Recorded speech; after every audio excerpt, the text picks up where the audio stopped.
بسم اللہ الرحمن الرحیم۔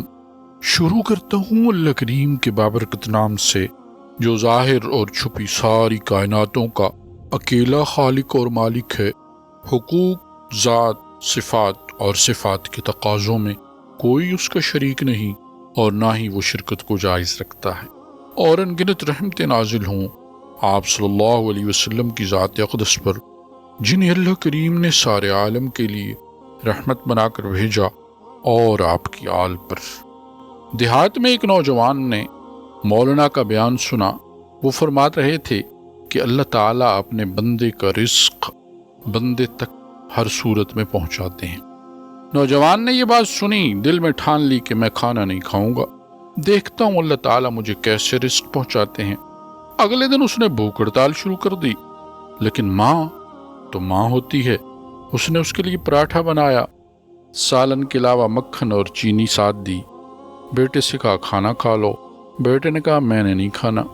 ماں نے بڑی منت سے ماجت کی، لیکن وہ انکار کرتا رہا۔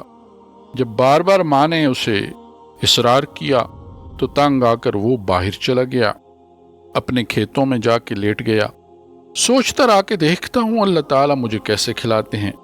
ماں تو ماں ہوتی ہے، بیچاری وہ کھانا اٹھا کے اس کے پیچھے کھیتوں میں لے گئی کہ بیٹا کھانا کھا لو۔ اس نے وہاں بھی نہیں کھایا، ماں نے وہیں قریب رکھ دیا، چلو جب خواہش ہو تو کھا لینا۔ اسے کھانے کی خوشبو بھی ستانے لگی۔ وہ وہاں سے اٹھ کر تھوڑا سا دور جا لیٹ گیا کہ کھانے کی خوشبو مجھے تنگ نہ کرے۔ وہاں قریب ہی کچھ ڈاکوؤں کو ٹھکانا تھا۔ وہ اس جگہ پر اکٹھے ہوتے تھے، اپنے مشورے کرتے، اپنے منصوبہ بندی کرتے۔ وہ دوپہر کے وقت وہاں پہنچے تو ان کو بھی کھانے کی اور سالن کی خوشبو آئی۔ ایک کہنے لگا لگتا ہے کہیں کھانا پڑا ہوا ہے، کہا چلو تلاش کرتے ہیں۔ تلاش کرنے پہ انہیں کھانا مل گیا۔ دیکھا کہ پراٹھا ہے، مکھن ہے، سالن ہے اور کوئی میٹھی چیز بھی ہے۔ انہوں نے کہا آج تو بھئی مزے ہو گئے، مفت کا کھانا مل گیا اتنا اچھا۔ لیکن ان میں سے ایک آدمی تھوڑا سا ہوشیار اور سمجھدار تھا۔ اس نے کہا لگتا ہے کہ ہمیں پھنسانے کے لیے کسی نے زہر ملا کے ہمارے ٹھکانے کے قریب کھانا رکھ دیا ہے تاکہ ہم کھائیں اور یوں موت کے منہ میں چلے جائیں، اور جس نے ملایا وہ یقیناً یہیں قریب ہی کہیں ہوگا۔ جب انہوں نے ادھر ادھر ڈھونڈنا شروع کیا تو دیکھا کہ ایک صاحب لیٹے ہوئے ہیں۔ انہوں نے اسے بالوں سے پکڑ لیا اور کہا تم ہمیں کھانے میں زہر ملا کے ہمیں مارنا چاہتے ہو؟ اس نے کہا بھئی دیکھو کوئی زہر نہیں ملایا میں نے۔ انہوں نے کہا تم نے پھر یہاں کیوں کھانا رکھا ہے؟ لگتا ہے تم ہمارے ساتھ کوئی چال چل رہے ہو۔ انہوں نے متفقہ طور پر فیصلہ سنایا کہ دیکھو پہلے تم کھانا کھاؤ۔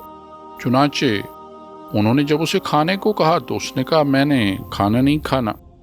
اب تو ان کو یقین ہو گیا کہ کھانے میں پکا زہر ہے، اس لیے یہ نہیں کھا رہا۔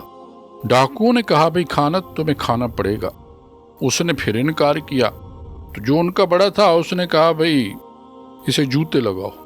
اب وہ اسے جوتے مارنا شروع ہو گئے۔ وہ انکار کرتا رہا۔ جب اس کی برداشت سے باہر ہو گیا تو کہنے لگا دیکھیں معاف کر دیں میں کھاتا ہوں۔ اس کے بعد اس نے ان کو پورا واقعہ سنایا، ان کے ساتھ مل کے روٹی کھائی۔ انہوں نے اسے چھوڑ دیا۔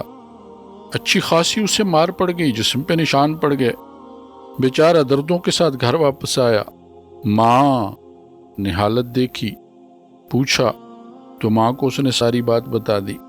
اگلا جمعہ وہ پھر مولانا صاحب کے پاس گیا، اور مولانا صاحب نے جب اپنا بیان ختم کیا، نماز سے فارغ ہوئے، وہ مولانا صاحب کے پاس آیا، کہنے لگا آپ ادھورے مسئلے بیان کرتے ہیں۔ انہوں نے کہا کہ وہ کیسے؟